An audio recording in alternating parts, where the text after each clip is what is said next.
নমস্কার বন্ধুরা, আমি চলে এসেছি অনেক দিন পর একটি নতুন ব্লগ নিয়ে। মন বিশেষ ভালো নেই। দেখুন, আমার হাজব্যান্ডের কানে ব্যান্ডেজ বাঁধা আছে। এটার ব্যাপারটা আপনাদের বলছি। ওর কানে একটা ইনফেকশান হয়েছিল 1.5 মাস ধরে, ডাক্তার দেখায়নি। তো কানে ইনফেকশানটা থেকে কানটা সেই ফুলকপির মতন হয়ে ফুলে গেল কানটা। তো আমরা ডাক্তার দেখাতে গেলাম, অনেক ডাক্তার দেখিয়েছি, সারেনি। তা কলকাতায় একজন সন্ধান দিলেন, একজন ডাক্তারের। উনি লেক টাউনে থাকেন। আপনাদের কাছে আমি ওনার প্রেসক্রিপশানের ছবি দিয়েছি, ওখানে অ্যাড্রেস আছে, আপনারা দেখাতে পারেন। ইএনটি সার্জন, খুব ভালো। এবং ওনার ওয়াইফ হচ্ছে দাঁতের।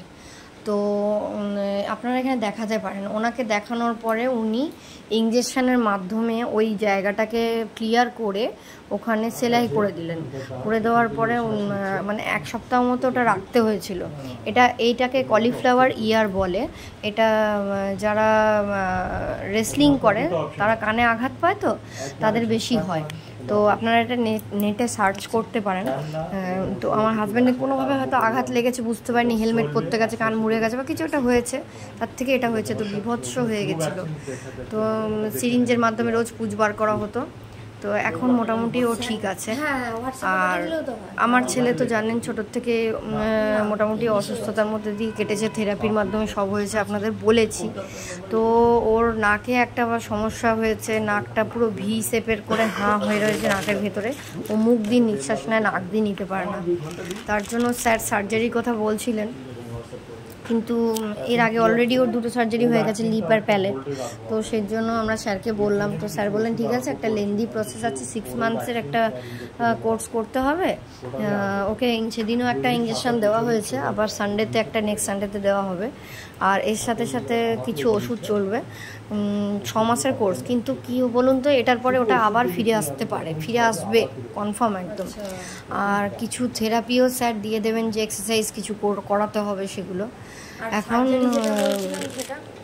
তারপরে 2-3 বছর পরে আবার ছেলের সার্জারি করতে হবে। কি বলবো, মন মেজাজ ভালো নেই।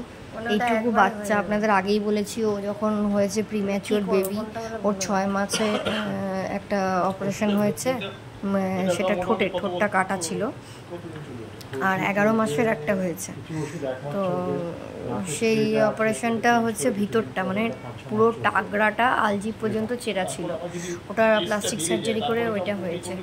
তো এইটুকু বাচ্চা এত কষ্ট পেয়ে বড় হয়েছে, কি বলবো।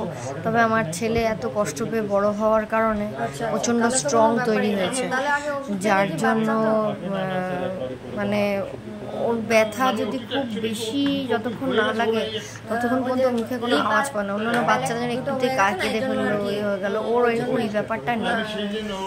তো যাই হোক, ওকে স্যার অনেক ওষুধ লিখে দিলেন, সেগুলো এখন আপাতত 6 মান্থস চলবে। আর আমার হাজব্যান্ডের কানটাও মোটামুটি ঠিক আছে। এখন স্যার বলেছেন যে যদি কপাল ভালো থাকে তাহলে আর জল জমবে না কানে, কপাল ভালো না থাকলে জল জমবে, কেননা সেটা এখন অবজারভেশনে স্যার রাখবেন। এর জন্য 1 উইক পর আবার দেখাতে বলেছেন। এখন দেখা যাক ঠাকুর কি চান। আর আমার ছেলেকে নিয়ে মনটা খুবই খারাপ। এইটুকু বাচ্চা, বলুন, এত অপারেশন, এত কিছু সহ্য করা যায় সম্ভব? তো ফেরবার পথে সকাল থেকে কিছু খাওয়া হয়নি, তো প্রচণ্ড খিদে পেয়ে গেছিলো। আমরা আমাদের এই প্রিয় রেস্টুরেন্টে ঢুকে গেলাম, ওখানে আমরা খাবার খেয়ে নিলাম। সেদিন তো সারা দিন বৃষ্টি, মুষলধারে বৃষ্টি, সারা কলকাতা মনে হচ্ছে ভেসে যাচ্ছে, এক নাগাড়ে বৃষ্টি। তো খাওয়া দাওয়ার পরে সবাই ক্লান্ত। ছেলে তো বাবাকে গাড়ির সামনে বসতে দিল না, নিজেই বসলো। তো যাই হোক, আজকে ভিডিওটা এই পর্যন্তই। আপনারা ভালো থাকবেন, দেখা হচ্ছে আপনাদের সাথে পরবর্তী ভিডিওতে। Tata, by.